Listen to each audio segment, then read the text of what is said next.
Tik ob cesti, a vendarle potopljen v naravo, vpet med travnike in gozdove, obkrožen z ljubeznijo vseh, ki ga negujejo.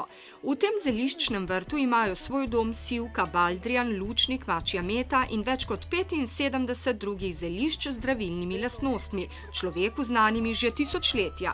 Zeli naj bi uporabljal tudi grški junak Ahil. Ahil je bil velik bojevnik, vendar je bil tudi usmiljen človek. On svoje nasprotnike ni ubil, kadar jih je premagal, jih je zdravil z remanom. Pomaga namreč celiti poškodbe, ustavi krvavitve, razkužuje.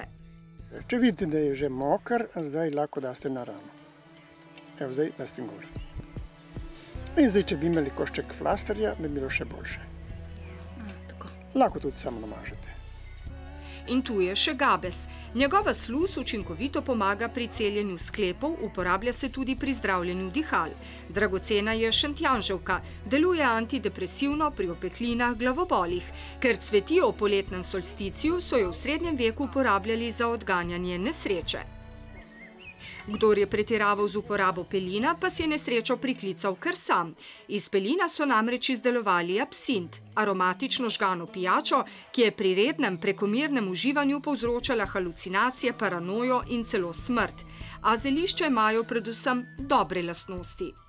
Rastlina ima biološko vrednost, je nastala pod kontrolo genov. Ima, lahko bi rekli, nekakšno biološko kodo. In organizem sestavine iz rastlin prepozna kot nekaj naravnega in zaradi tega rastline imajo manj stranskih učinkov. Pogosto imajo pa stranske učinke, ki so lih tako pozitivni kot tisti zaželeni učinek. Pričarajo posebne občutke, ki jih obiskovalci tu v zeliščnem centru občutijo tudi na druge načine. Rastline je treba nabirati, ne moremo jih prepustiti, da samo kar rastejo, to je nujno. In jih seveda uporabljamo zlasti za določene čajne mešanice, mi jih posušimo v zeliščnem centru in jih uporabljamo za svoje, recimo, goste, ki pridejo na čajanke ali pa na obisk.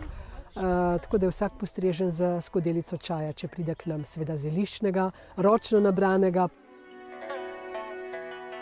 Kot si svojo čašico zdravja naberejo drobni prebivalci vrta, ki se skoraj neslišno selijo iz cveta na cvet. Med rožmarinom, timjanom, kamilico, indijansko koprivo ali morda pegastim badljem, ki uravnava holesterol in čisti jetra. Čarobni svet zelišč pripoveduje vsem, ki mu želijo prisluhniti.